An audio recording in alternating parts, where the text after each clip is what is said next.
This is the Drive and Dish Podcast. A monster jam! Talking about NBA news, stats, and fantasy. To start it off, it's Tim Tompkins and Kevin Rayfuse. He just sucked the gravity right out of the building! Let's go.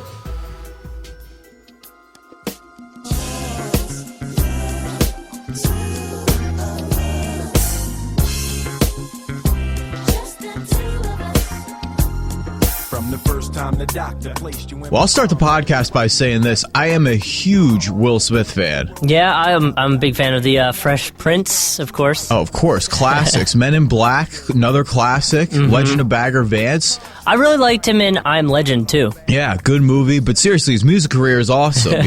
We have just the two of us, since it is just the two of us this week. Haha, see what we did there? Tim abandoned us. Tim abandoned us. We also could have played Miami, since the Heat in the Eastern Conference Finals could have worked. Maybe getting jiggy with it, just because why not? But either way, can't go wrong with him. Exactly. But welcome to the Drive and Dish NBA podcast. My name is Kevin Rayfuse. Joining me usually to my left is Tim Tompkins. He is not here today. He's actually up in Boston for his sister's wedding, so congrats to the Tompkins family. Yeah, that's exciting. And keeping us honest behind the boards as always is Justin Kuzart. Yeah, my giggity. I guess I'll keep that going. Yeah, I'm not doing Tim's whole hidey-ho thing. I still don't figure that out for the life of me.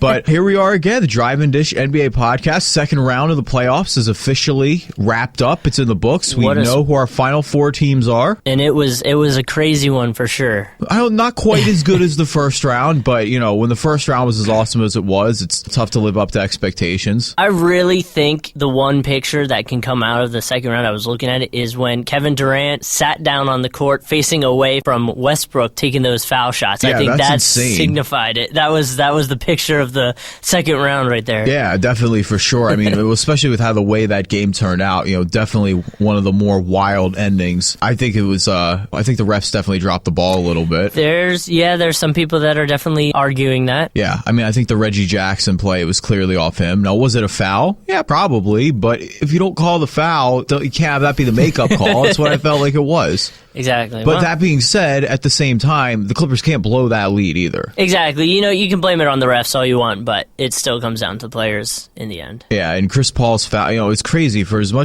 great as Chris Paul is, we have debated on the show a lot. I think he's the third best player in the league. I mean, man, here's the chance for him to finally make the Western Conference Finals, and he just melted down in Game 5. There's no way around it. They got a better shot next year, grab a few more little key players here and there. And hopefully the Donald Sterling thing will be over, out of the way. We can forget that existed. Going to round 2 of it, I think they should be good for a while to come. But hey, Drive and Dish podcast, you can subscribe to us on iTunes. Check us out there. Stop by, give us a rating, and you also can follow us on Twitter. I'm on Twitter at Refuse to Lose, RAFUSE to lose. Tim's not here, but you can follow him at Tim from Tucson, and Justin's at Radio Justin 904. So you also can connect with us on Facebook. We just search the Drive and Dish NBA podcast, hit like. We'll post all sorts of basketball news throughout the week, to keep you informed, even in between podcasts, engaged, all that. Interact with us, give us show ideas. For now, why don't we get in some news? It was a pretty busy week in the NBA, so Justin, you're taking us in? Yep, I got it right here. All right. Puts it up for the win! Yeah, baby! Now on to NBA news on the Drive and Dish podcast.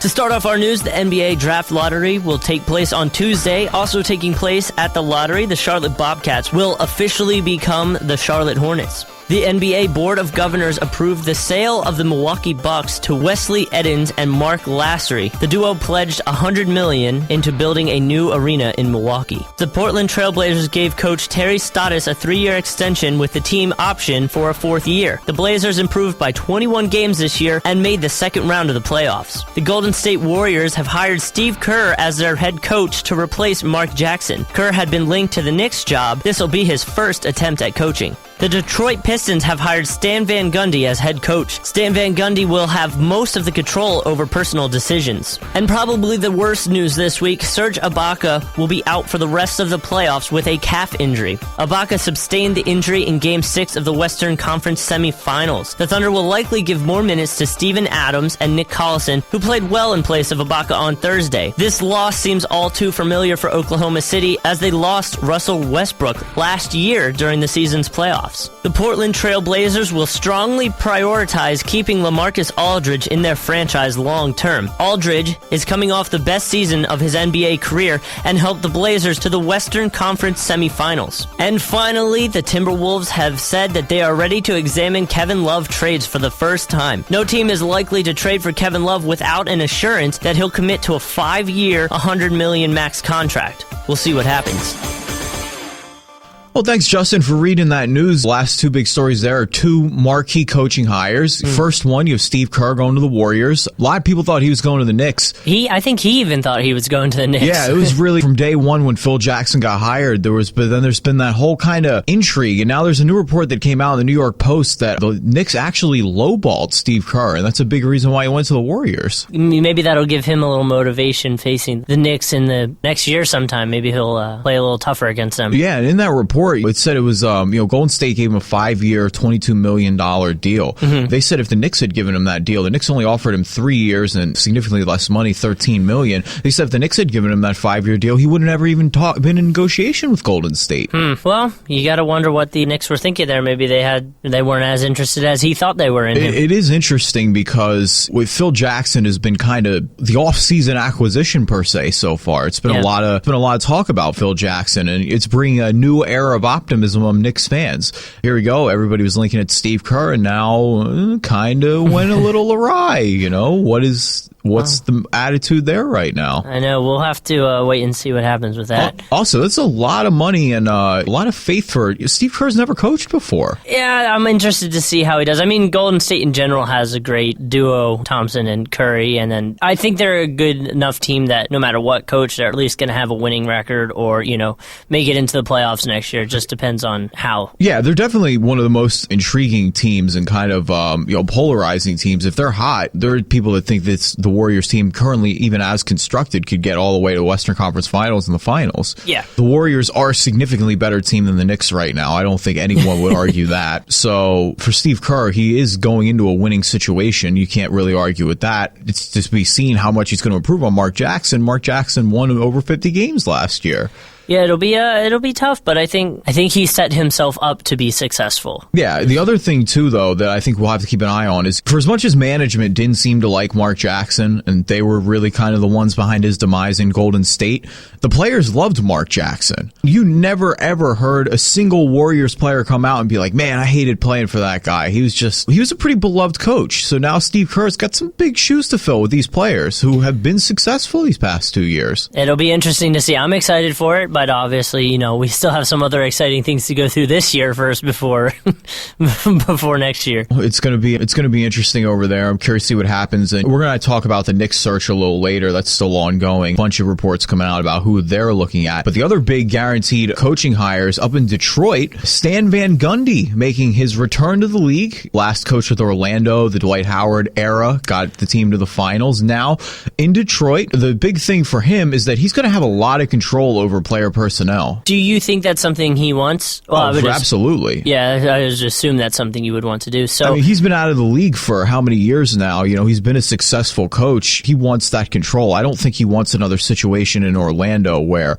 that whole Dwight Howard saga became a nightmare towards the end. There's no other way to describe it. Yeah, he's just going to get to run everything, so I think he'll be able to make the team around how he envisions it. And I think with the Pistons, they're at a spot where they can pretty much say, okay, do what you want to do. Yeah, new GM Joe Dumars has been out the door. He was there for a while. Kind of went sour in Detroit towards the end of his tenure. There's definitely some talent on that roster. Andre Drummond is one of the best young big men in the league. Greg Monroe's been good. Mentioned in the trade rumors a lot, but he's still there. You have Brandon Jennings and Josh Smith. You got to hope for rebound campaigns from them. We went and talked a whole show, it felt like, about just how awful Josh Smith was last year.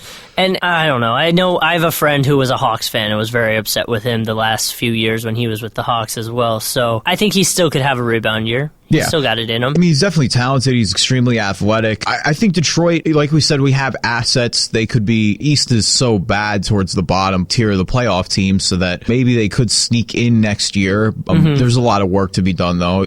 But Stan Van, if he wants, it's his team to mold now if he's in charge of all player personnel. But I heard he say it wasn't really about power for him, But I think it had to have been a little bit about the power, how much control he's going to have over it. Oh, yeah, absolutely. I mean, he can say that, I'm sure. Of course, it's about getting back into basketball, but if you're the coach who gets to make all the decisions too, who wouldn't want that? Yep, I guess he sees that little dual role thing that he's got. That's going to be his best chance as a coach. Yeah, it's been a rough few years since Detroit had that kind of Eastern Conference dynasty in the early mid-2000s, so we'll see if he can bring it back. But for now, why don't we focus on the basketball that we have in front of us instead of keep projecting these futures. We'll start out. Final four set in the Eastern Conference is going to be the Miami Heat versus the Indiana Pacers. The rematch that it's been kind of set in stone all year. Didn't quite look it towards the end of the year, but Indiana kind of gut checked a little bit. They got to where they want to be. Exactly. And you look at it, the Pacers beat Washington 4-2 in the series, which was the games they lost, they played very badly, and the games they won, they played fairly well. The game 3, they held Washington to 62 points. I mean, that's just tremendous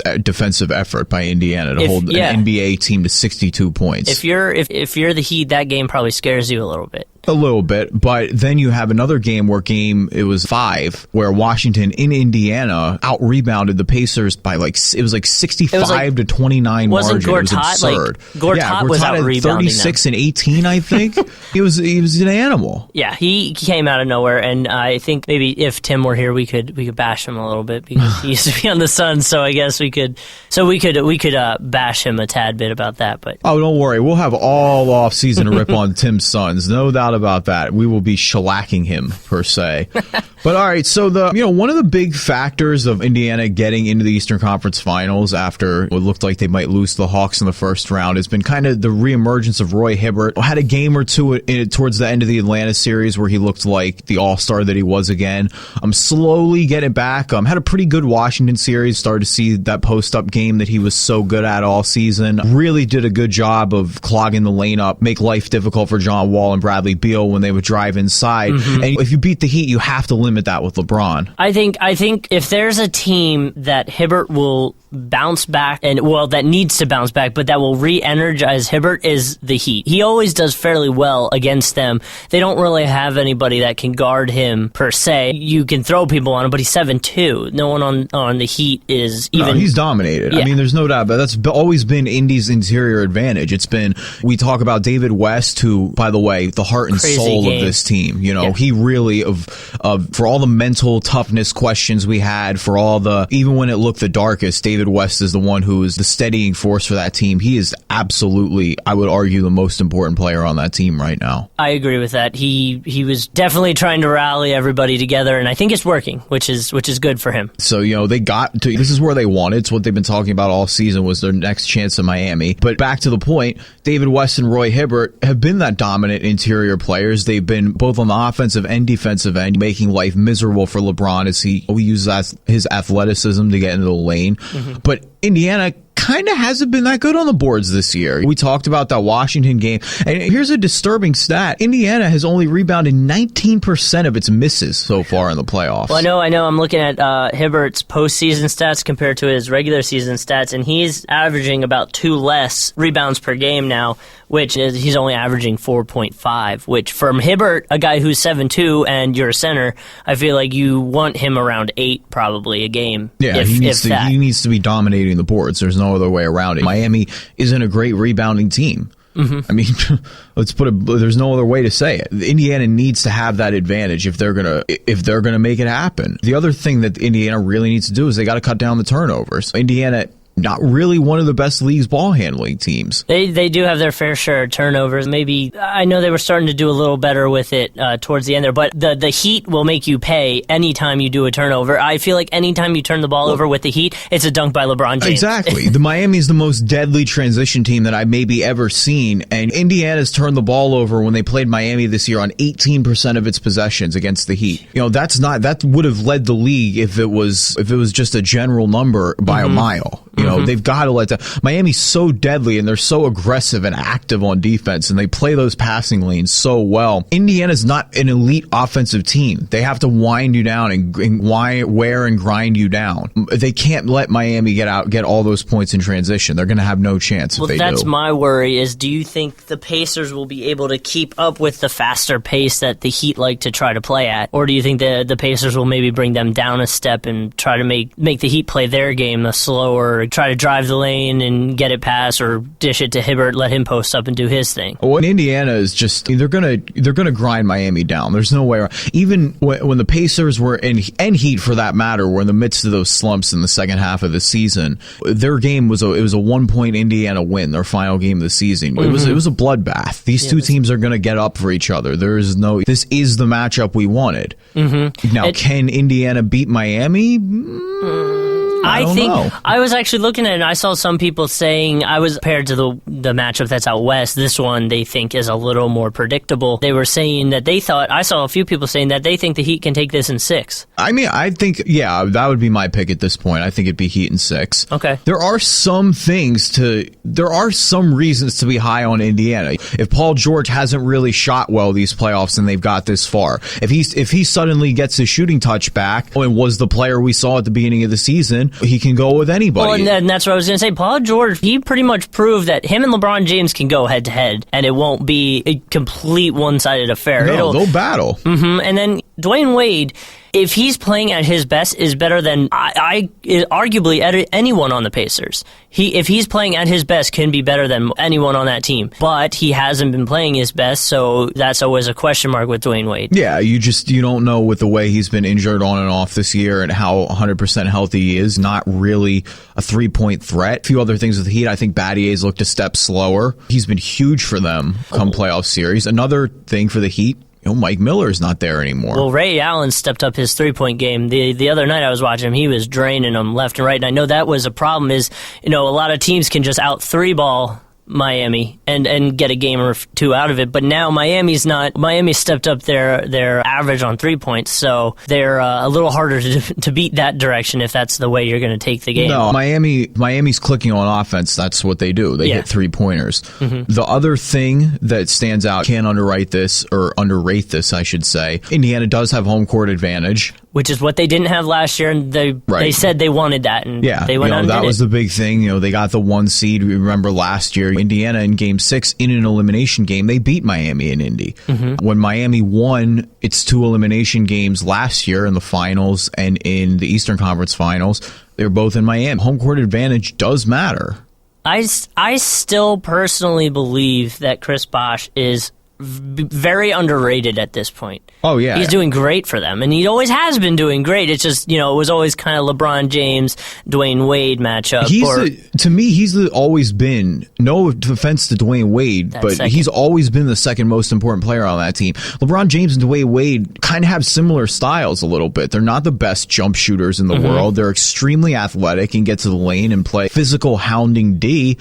Chris Bosh is that interior guy. They need that. He is their most reliable interior guy. He's pretty much, and he allows them to go into those small ball lineups that worked so well when they figured that out kind of against OKC in the finals 2 years ago. And not to mention his little 3-point, skills that have improved over the years. He started hitting those, and I'm sure that helps him a lot because not many centers will follow you out there, and if they do, they're going to be uncomfortable out there. So I think that helps them a lot as well. And then, of course, LeBron James in this postseason has just been playing lights out, but you expect that from him. Oh yeah, he's been playing MVP caliber basketball. Durant is the MVP, but LeBron doesn't really think Durant's the MVP. Come on, I don't care what he says in interviews. Even though he said he deserves it. The one thing that's been kind of interesting about Miami this season is they've gone so far under the radar. Have you ever seen a back-to-back champion just not really get talked about? Well, I feel like that's because all the other games that have been going on were so crazy and so much was happening that everyone kind of was like, oh, and the Heat win again. It really was the perfect plot line for them because they had the first round series that pretty much was the only one that wasn't intense. They swept through the Bobcats pretty easily. The Donald Sterling controversy happened, took pressure away. Indiana melting down was a constant topic, took talk away. Kevin Durant versus Memphis. Maybe the MVP doesn't get out of the first round. Take and talk away. The Western Conference in general just being the Western Conference. Wild West. Oh, look at that. Another Will Smith reference. There we go.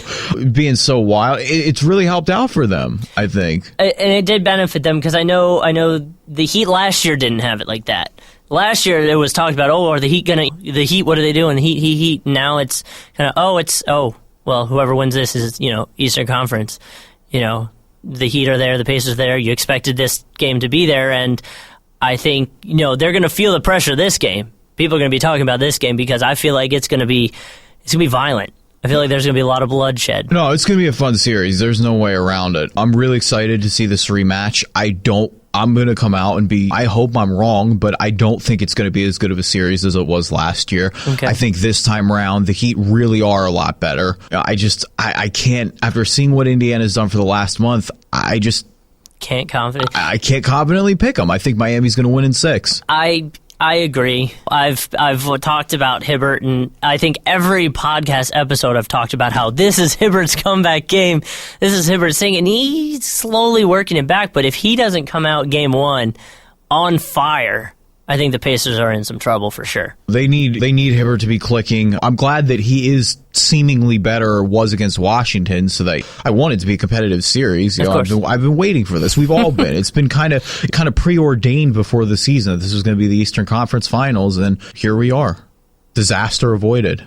Exactly. I'm surprised. Honestly, I beginning of the season, I would have said, this matchup's going to happen. Then, towards the end there, you're like, maybe they might not even make it past, first round. And here we are, and we'll see what happens. Yeah, and now we'll take it out west, a rematch of the Western Conference Finals 2 years ago. Mm-hmm. Another one, 2 teams we expected to be in the hunt. Been talking about them all year. The San Antonio Spurs, who beat the Portland Trail Blazers, and the Oklahoma City Thunder, who have finally knocked out the Clippers. And I think the 2 matchups I'm really excited to see, Parker versus Westbrook and Leonard versus Durant. Oh, yeah. Leonard's the only one on that team that can really keep up with Westbrook and Durant. I'm not saying anything against Parker. He's just a little older, and Kawhi's only, 23, 24. So he'll have the athletic ability to keep up with him, but also it's like whichever one Leonard's helping guard or guarding, the other one is open. And I know for Thunder, those are the 2 people you really want to worry about because they're scoring like half of their team's points. Well, we love Kawhi Leonard. We talked about Kawhi all the time on the show. We absolutely love him. He was, we saw what he did to LeBron in the finals last year. He's going to do it to Durant. Durant's going to have to use his bigger frame a little bit and, use that athleticism and just be the MVP that he is. The interesting matchup to me is now, I thought it would have been the marquee matchup had it happened, but now devastating news for the Thunder. Serge Ibaka, calf injury, done for the playoffs. Yeah, that's he's their third guy. They don't use him as much as their Durant Westbrook, but he was their third option that they really went to, I feel like, down low. He was awesome this year. Yeah. Let me just put that out there. I in the past wasn't the biggest Ibaka believer. He was phenomenal this year. On the defensive end and, against Tim Duncan, he's got that long, athletic shot blocking ability. He can really bang with Tim Duncan in the paint. And postseason averaging about 2 blocks per game in the postseason, which is is great, averaging about 12 points this postseason as well. So you got to imagine that they're going to want those 12 points coming from someone else, but he said that we've argued that OKC really need to get guys like Ibaka more involved because they're so Westbrook, Durant heavy, reliant, where they have to both be firing on all cylinders both games or they're not going to win. Now Ibaka's out. That they are going to have to shoulder even more load. Who gets more playing time now? Steven Adams, the rookie? He's been unproven all year. Yeah, and I know they kind of been. I've heard some people talking that he's a good shot blocker, but I know he's also very foul prone. Yeah, he's extremely foul prone. He doesn't have the more refined offensive mid-range game that Serge Ibaka does. You could move Durant down there, but then you also run the risk of Durant racking up some fouls. Yeah, you don't want Durant. You don't want Durant down there. He's just too lanky. He doesn't have he doesn't want to bang with power forwards. He doesn't have the build of a LeBron James. But exactly. Well, and then you've got Tim Duncan and Splitter down there. Both of them are big and strong. And if you favor one, the other's going to make you pay. Yeah, and I mean they're gonna be a lot more reliant on Steven Adams, a lot more on Kendrick Perkins. You know, these aren't the guys that OKC, we've talked about beating San Antonio all year because of their athleticism. You know, just swept them in the regular season series, beat them 2 years ago. Obviously, a different team with Harden and all that, but still beat them 2 years ago. Westbrook was hurt, maybe beat them last year. Now, I think there's a little bit of doubt there. You lose one of your most athletic players. Ibaka's huge for that team. He had 219 blocks this season. That's insane. Which is, I'm going to assume that's number one in the NBA. I can't back that up with, any confirmation, but 219 blocks in one season is definitely crazy, averaging 4 blocks, and he's had 15 against the Spurs. So Spurs got that in the back of their mind. Well, don't have to anymore because he's injured. So if you're the Thunder, that's upsetting. It feels like this was maybe the Thunder's gear.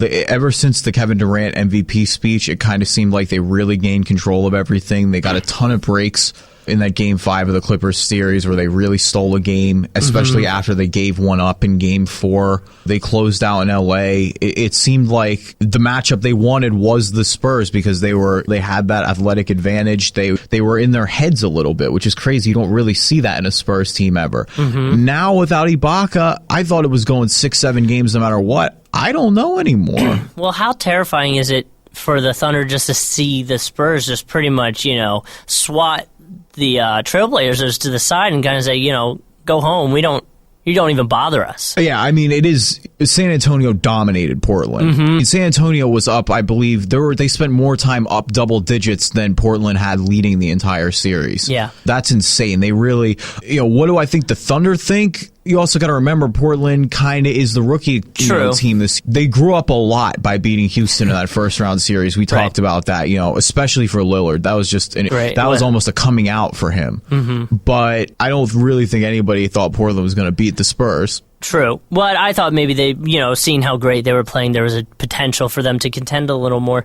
But the thing that I was looking at, I saw that everyone on the Spurs has not averaged more than 33.8 minutes per game, which means they're managing their players and their time played very well, which for an older team is very smart.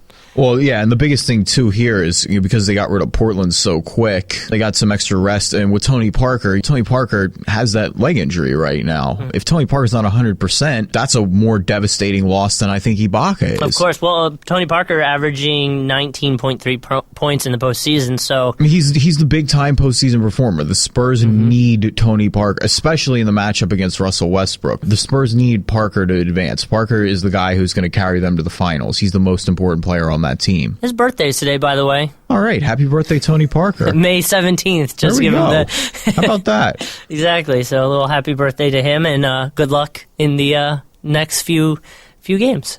Yeah, but so we got the rematch. If Ibaka was there, I had the Thunder. I thought the Thunder were going to win in 7. I thought this was their year. I think it's been building up this all season. We've talked about LeBron James, Kevin Durant, LeBron James, Kevin Durant. Here was the chance. It was finally here. We were going to get the clash of the Titans. Without Ibaka, I'm not going to pick against the Spurs. I like the Spurs in 7. And the Spurs capitalize on other teams making mistakes. And with a younger, someone who's not been out there as much, there's bound to be some mistakes. It's just how it is. And the Spurs will find those little mistakes and make you pay every time. And the Spurs just have the depth. I think that's what it comes down to. At the end of the day, the Thunder have to rely on heavy workloads by Kevin Durant and Russell Westbrook if they're going to win. And they both are. It's the MVP and arguably a top 5 player in the league. They can do that. But against the Spurs, where they just keep hammering you at every minute, I don't know. I have a feeling Reggie Jackson's going to really have to play some important roles when one Westbrook or Durant has to take their few minutes to rest. Reggie Jackson's going to have to come out and really give him something. Yeah, I agree. No, he could. I think he's probably the X factor for the Thunder. He's been very, very good this year off the bench, and even when Westbrook was out, he did a very great job filling in as a starter. Against Memphis, Game 4, he bailed them out. Yep. Reggie Jackson had the monster game to keep them going. Yeah, no, I agree. He's the X factor for them. I think Splitter probably is for the Spurs. Yep, I know. I'm just thinking about it. Is the Spurs, they do very well. They're a great team, obviously. It's just when you get someone so athletic like Westbrook and Durant, older players just can't keep up with them. And like I was saying, Kawhi Leonard's going to be able to hopefully at least handle one of them and slow them down a bit. But if Durant or Westbrook decide they're going to have some crazy game, you never know what can happen with that. Yeah, I mean, I think it's going to go 7, even without Ibaka. It's Durant and Westbrook. Well, I was looking at guesses, and before Ibaka's injury came out, everyone had Thunder winning, and now I don't see one that has. He's just too important to that team. Mm-hmm. I just don't think there's any way around it. But dare we say that Ibaka's injury is grinding the Thunder's gears? Yeah, it probably is. I think it's probably grinding their gears a little bit. And we're have another special guest on for Grind Your Gears. It's actually a repeat for the first time. We loved her first one so much that we brought Annalise Delgado back for a second Grind Your Gears. So she's actually talking about preteens today. So why don't we get into that? Yes, let's go. What grinds my gears?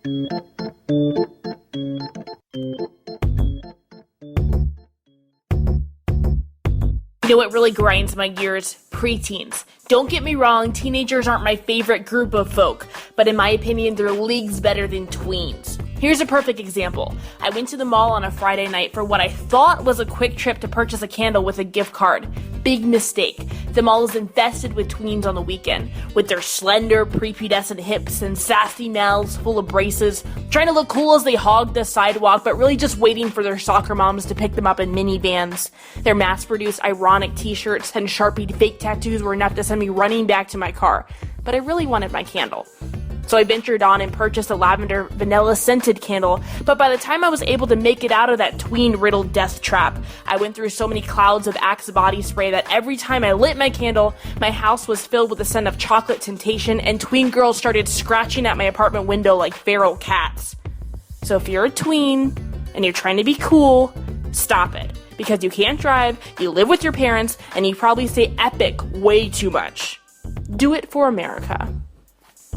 I want to thank Annalise again for doing that Grind Your Gears. So, preteens, I don't know, you're definitely annoying. Everybody's a punk when you're a preteen. There's no doubt about that. It's just a really, really confusing age, honestly. There's a whole bunch of stuff there's some big things that go on in your life when you're a preteen. It's a lot of, I don't know. I don't feel like getting into a health lesson here. I didn't have any sisters, so I didn't have to deal with the girl aspect of it, but I had 2 brothers, so I went through it with both of them, and it's just they think they're the cool kids. I'm the same way as you. I have 2 brothers, so no sisters, but everybody, it's just one of those times. Everybody's a preteen once. We all can relate. You just gotta look back at it and laugh. That's what I do. Yeah, exactly. I think I got some awkward photos going around. Of course. You just got to embrace it, man. Exactly. But all right, why don't we get into the notes section? We got a whole bunch of stuff going on around the league this week. Yep. The first one we'll start with. Derek Fisher could be the top guy that the Knicks may name head coach. Well, hopefully they don't lowball him like they did Steve Kerr so that he'll actually come out and coach. But I don't know. I mean, he's one of Phil Jackson's guys. Obviously, he was on those successful Lakers teams. He was on all 5 of the recent Lakers titles. He has his fair share of rings. So. Yeah, he's like a Jason Kidd hire almost. He's been in the league for so long. Mm-hmm. I mean, still just bounced around all over the place. Been successful. Just first year out, goes from player to coach. Could be interesting. Very well respected. He's been the president of the players' organization. I think it could work. I think it'd be cool to see Fisher Kidd battle for New York type deal. So cool. That would be interesting too. Yeah, I didn't even think about that. 2 young coaches going at it for New York. Yeah, no, I like it. And for the Knicks, it's not really like you're going to win a championship anytime soon there. So you might as well, see what you can build on. Exactly. Trailblazers point guard Mo Williams says he will opt out of the final year of his contract and become a free agent.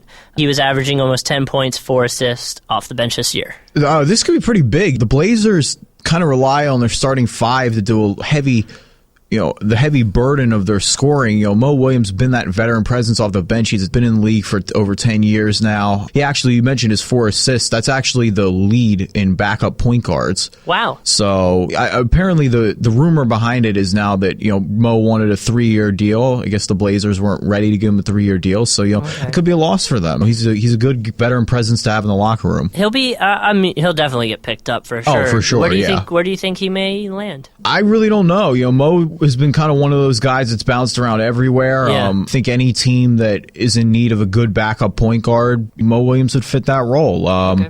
I don't know. He'll get a ton of offers, I think, though, for sure. Good luck to him, then. Okay, so, recently fired Warriors coach Mark Jackson has agreed to a multi-year deal with ESPN to return as a part of their broadcasting team. Jackson will call some of the playoffs this year, starting with the conference finals. Mama, there goes that man.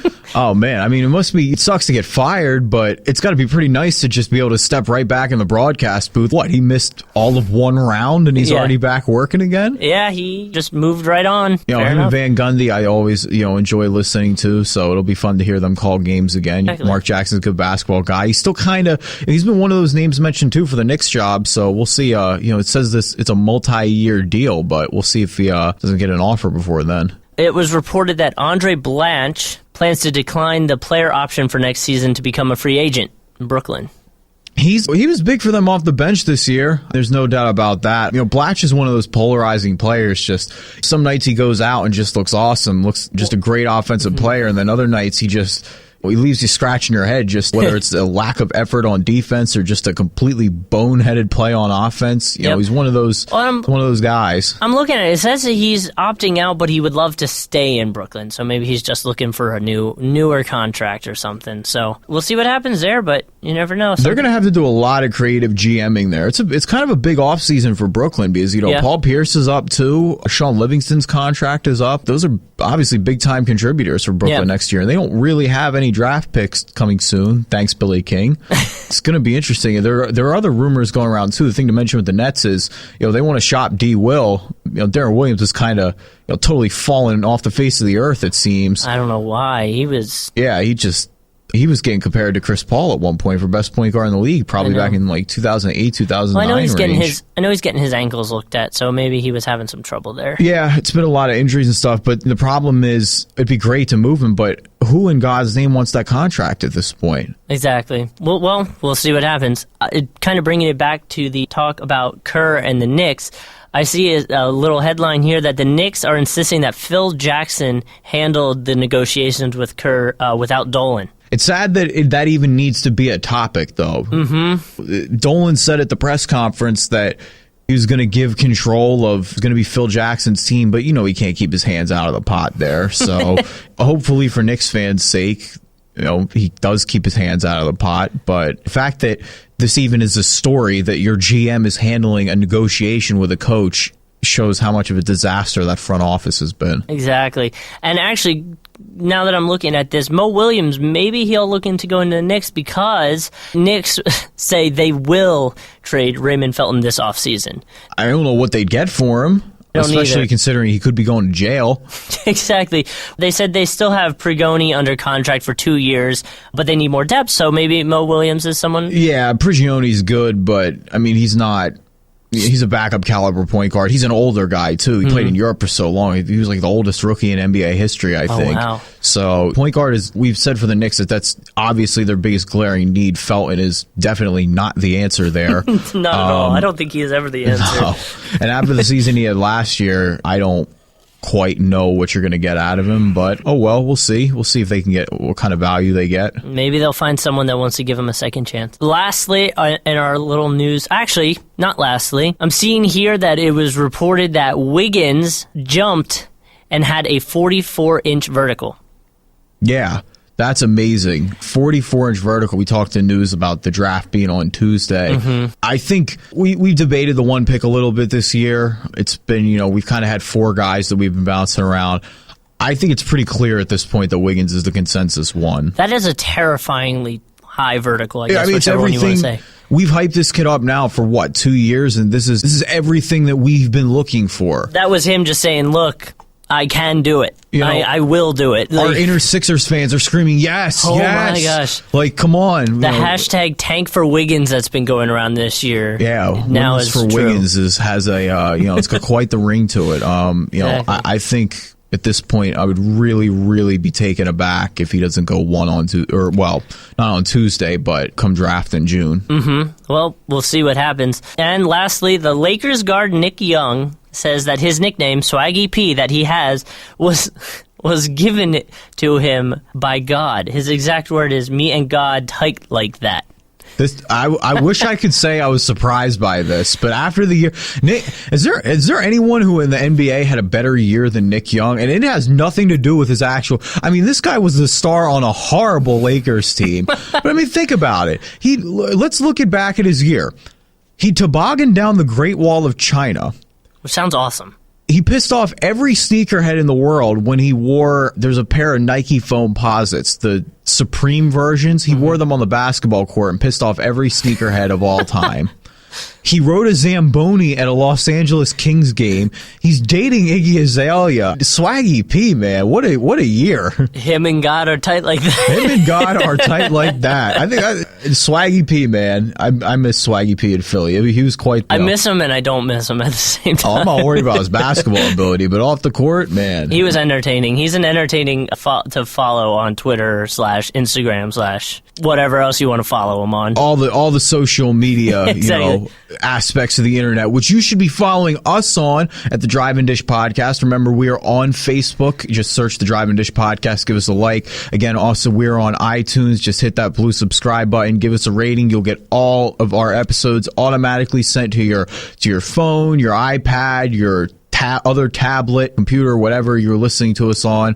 Just want to thank you for joining us this week. Conference finals kicking off. We'll have another episode for you coming next week. We'll also be talking about. Here. We'll all be here. Tim will be back. It'll be the three of us for the first time in 2 weeks. Yeah. Wow, 2 episodes without us. For now, we want to thank you for joining us. Again, my name is Kevin Rayfuse. This is the Drive and Dish NBA podcast. My co-host today, Justin Kuzart. Yes. You can follow us on Twitter at Refuse to Lose and at Radio Justin 904. Happy Lottery Tuesday. Happy conference finals, and we'll talk to you guys again next weekend. And happy birthday, Tony Parker. And happy birthday, Tony Parker. All right. That's all. That's all.